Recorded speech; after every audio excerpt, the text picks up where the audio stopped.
Hello friends, Kadamba KSಗೆ ಸ್ವಾಗತ. My name is Anil. ನಾನು ಇವತ್ತು ನಿಮಗೆ ಇಂಡಿಯನ್ ಪಾಲಿಟಿ ಸೀರೀಸಲ್ಲಿ ಮೊದಲನೇ ಪಾರ್ಟ್ ಏನಂದರೆ ಕಾನ್ಸ್ಟಿಟ್ಯೂಷನಲ್ ಡೆವಲಪ್ಮೆಂಟ್ ಬಗ್ಗೆ ಎಕ್ಸ್ಪ್ಲೇನ್ ಮಾಡ್ತಿದ್ದೀನಿ.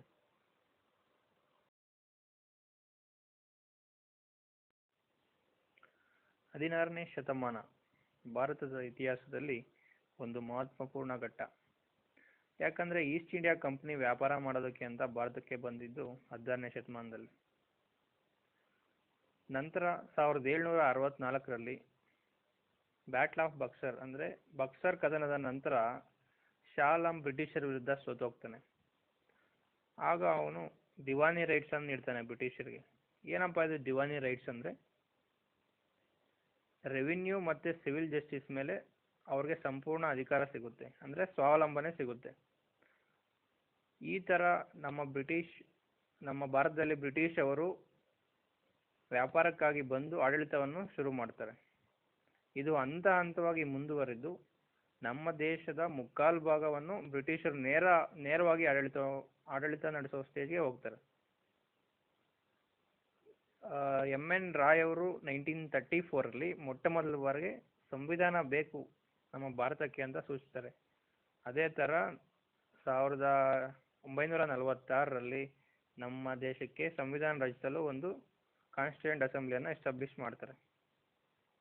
ಈ ರೀತಿ ನಮ್ಮ ಸಂವಿಧಾನ ಬ್ರಿಟಿಷರು ಭಾರತಕ್ಕೆ ಆಗಮಿಸಿದಾಗಲಿಂದ ಇಂಡಿಪೆಂಡೆನ್ಸ್ ಸಿಗೋವರೆಗೂ ಹಂತ ಹಂತವಾಗಿ ಯಾವ ರೀತಿ ಬೆಳೀತು ಅನ್ನೋದನ್ನು ಮುಂದಿನ ಸ್ಲೈಡ್ಸಲ್ಲಿ ನೋಡೋಣ.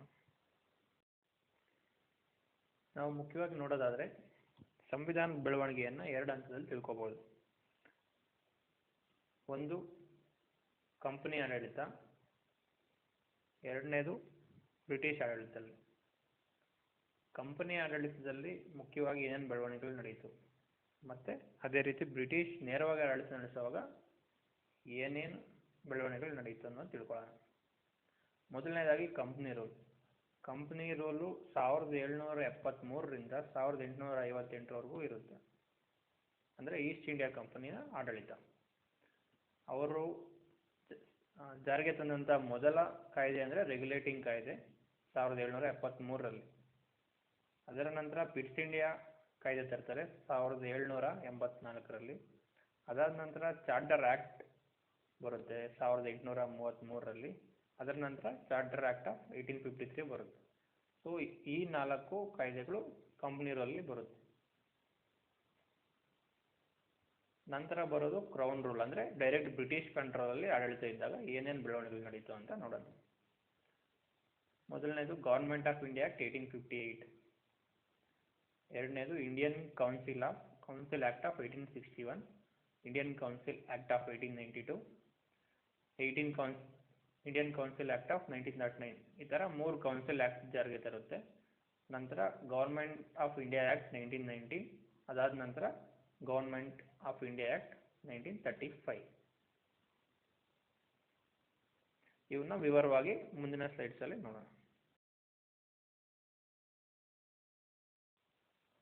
ಈಗ ಕಂಪ್ನಿ ರೂಲಲ್ಲಿ ಮೊದಲನೇ ಕಾಯ್ದೆ ಯಾವುದಂದರೆ 1773ರ ರೆಗ್ಯುಲೇಟಿಂಗ್ ಕಾಯ್ದೆ.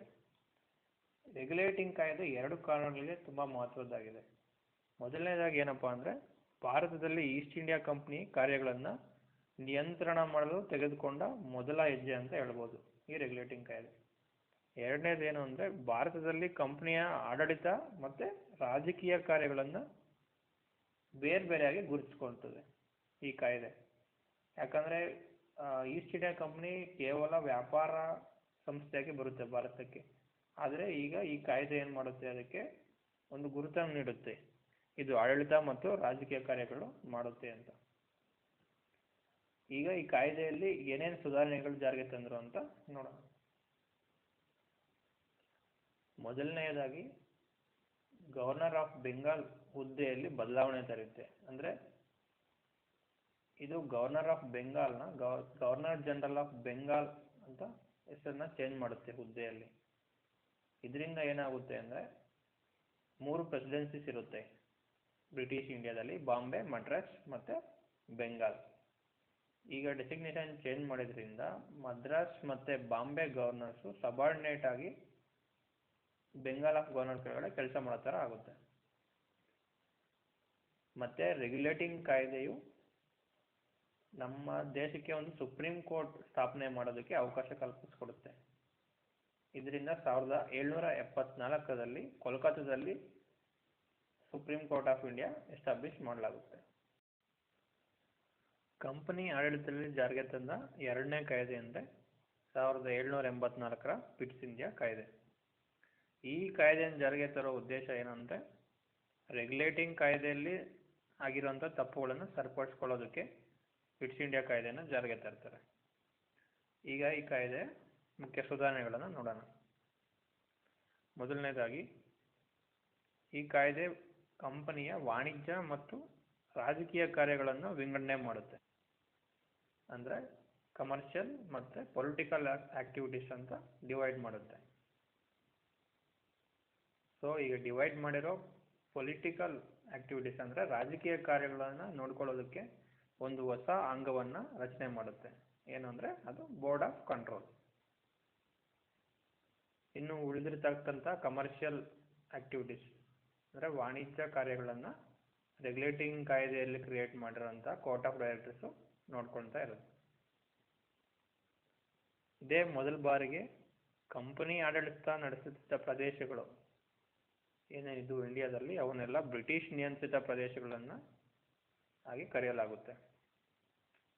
ಇವಿಷ್ಟು ಪಿಟ್ಸ್ ಇಂಡಿಯಾ ಕಾಯ್ದೆಯ ಮುಖ್ಯ ಸುಧಾರಣೆಗಳು. ಈಗ ಮುಂದಿನ ಕಾಯ್ದೆ ನೋಡೋಣ.